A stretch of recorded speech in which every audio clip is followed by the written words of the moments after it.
going to be doing a collab with Easy Breeze ASMR, who is a good Spanish speaker.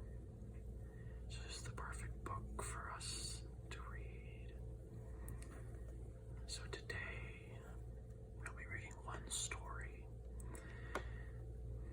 and this book splits the stories into English and Spanish, so we can learn the translation while also having the original Spanish there. This is a good learning book and really helps with understanding the language and stories written in it. So let's flip the page. Stories from Latin America.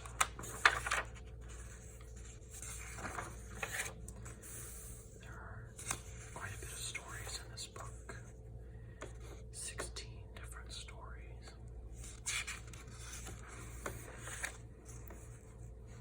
Preface. Side-by-side bilingual books introduces readers to engaging stories in a bilingual format in which both versions of the text appear side by side on facing pages. Stories from Latin America explores the rich folk legacy of Spanish-speaking cultures of the Western Hemisphere. The 16 captivating legends in this collection span 2,000 years and include tales from indigenous peoples from the time before Columbus, stories from the Spanish colonial period, and tales from the 19th century. The stories have been gathered from Argentina, Bolivia, Colombia, Guatemala, Honduras, Mexico, Paraguay, Peru, Puerto Rico, and Venezuela. The legends are presented in accessible language in both English and Spanish, so readers will improve their reading skills in their new language, while at the same time enjoying the support of their native language. Comprehension may be checked in either language by comparing the two versions of the story, or by referring to the bilingual vocabulary list at the end of the book. It is our hope that readers will enjoy these charming tales as they explore the great cultural heritage of Latin America.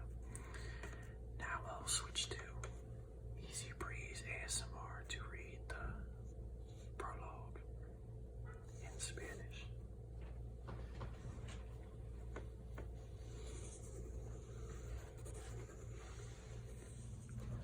Today I'm going to be reading the English portion of The Trees of White Flowers, a legend from Mexico. So let's begin. The Zapotecan nation, located in what is today the state of Oaxaca, was one of the oldest nations in Mexico. It existed for more than 1,000 years. Many illustrious men of the Republic were born in this region, including two famous presidents, Benito Juarez and General Porfirio Diaz. Because of this, Oaxaca is known as the cradle of the patriots. In The Trees of White Flowers, a legend of romance, intrigue, and principal characters and events have historical origins.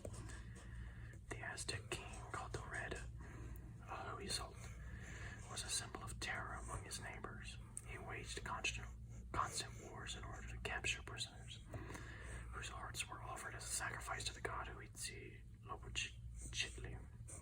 In spite of such cruelty towards his men or towards his enemies, the king loved his people in the magnificent city of Tenochtitlan, with its beautiful gardens, immense palaces, and great temples. Easy Breeze will read this portion when I'm done with the story. It was the 15th century, and young King Cusioza had just occupied the throne of the Zapotecs in the beautiful city of Juchitán, now called Oaxaca. The people of the kingdom greatly loved their new king, who was kind, wise, and brave. He was also an astute warrior, a necessary talent during those times when their neighbors, the Aztecs, fought continually Zapotecan kingdom with weapons or deceit. One afternoon, the young king was taking a walk through the palace gardens in order to enjoy the beauty of the trees with their white flowers. It was the hour when the huge flowers opened, and their delicate fragrance would spread through the whole city. In truth, the gods favored the Zapotecs when they gave them those trees thousands of years ago. Trees that could only be found in that place. Suddenly, the king's walk was interrupted by the arrival of one of his servants and some Aztec emissaries. "State the message, please," the king said to the emissaries. He was anxious to know what new trick his Aztec neighbor had. "Our king, the great Oizot, wishes you to send some trees of white flowers. He wants to plant them in the palace gardens and along the canals in our charming Tenochtitlan," was the reply. Quasimodo did not answer at once. He remembered that for many years Oizot had tried in vain to get some of those trees. Also, he remembered that the Aztecs always paid good with evil. One of the emissaries became impatient and declared, "If you do not send the trees to my king, he will order his Aztec warriors to take over your kingdom. This way he will become the owner of all the beautiful trees. Tell your king that he cannot have my trees or my kingdom." The young king answered calmly. As soon as the emissaries had left for their country, the Zapotecan king gathered his warrior chiefs and told them, "Once again, we have to fight in order to save our lives and our beautiful Tenochtitlan from the power of the Aztecs. Prepare all fortifications and the poisoned arrows."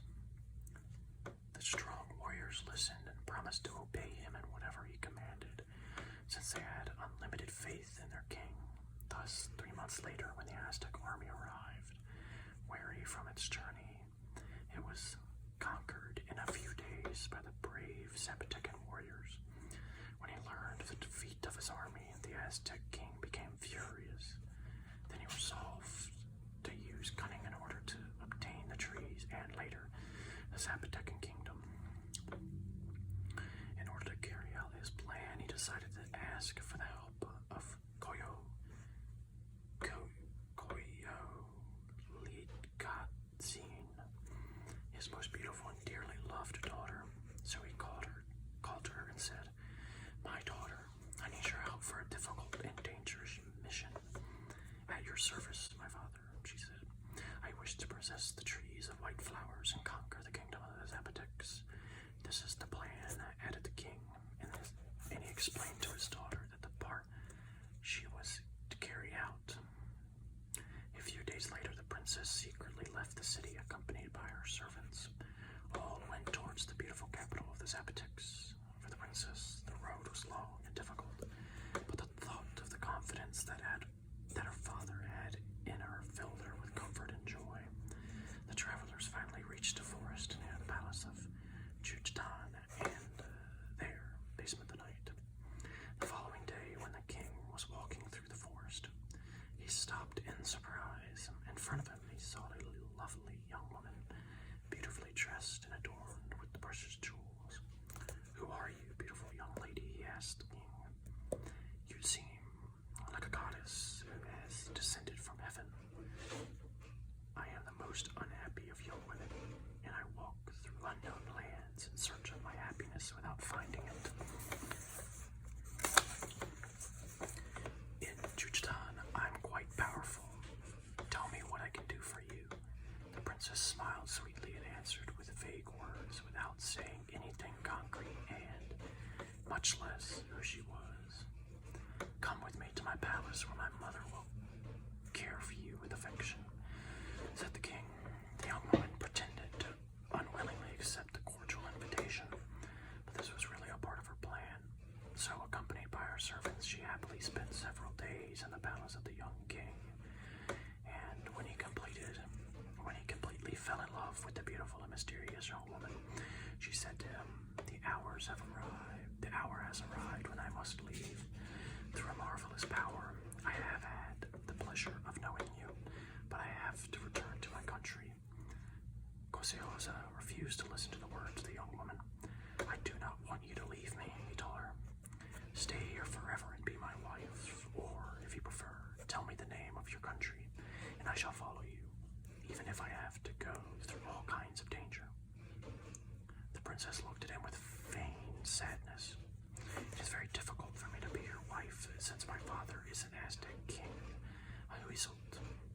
The young man was bewildered by the confession, but he was so much in love with the beautiful young woman that even the greatest difficulties seemed to him easy to conquer. Therefore, he answered, return to your beautiful Tenochtitlan, if that is your wish. Soon my emissaries will go and ask your father, the powerful Huizot, for your hand. Filled with a deep sadness, the king remained behind while the princess went happily to her father. Now she had successfully completed the first part of the program that he had entrusted to her.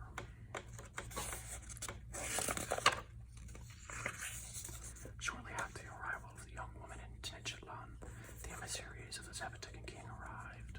They came carrying riches to be offered to Huizot as a pledge of friendship, and also in order to ask for the hand of the beautiful Coyolitcutzin. Looking at the gifts, the Aztec king responded with feigned surprise. Your mission has surprised me. On other occasions, the Aztecs and the Zapotecs have been enemies. But this marriage that your king desires will be, from now on, the firm basis of our peace and friendship.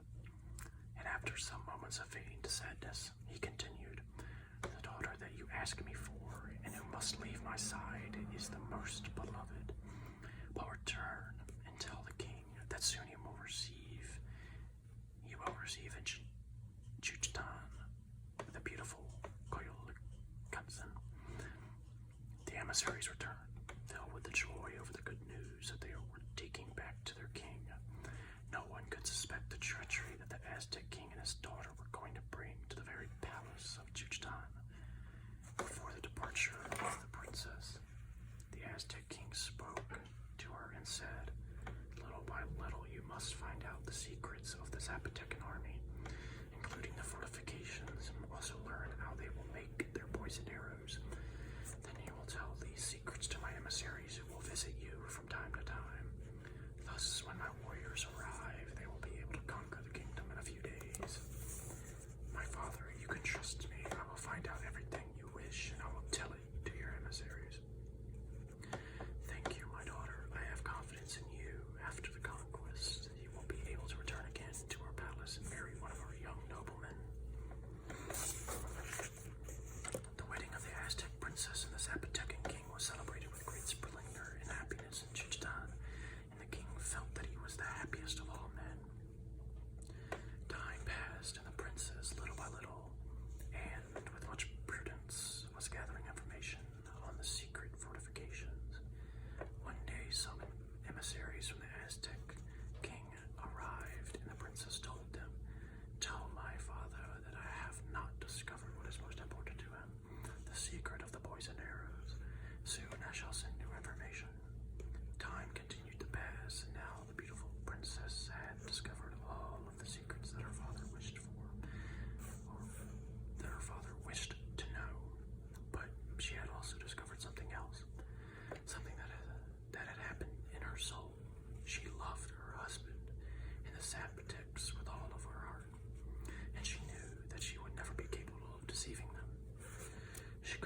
rest of the story in its true intended language.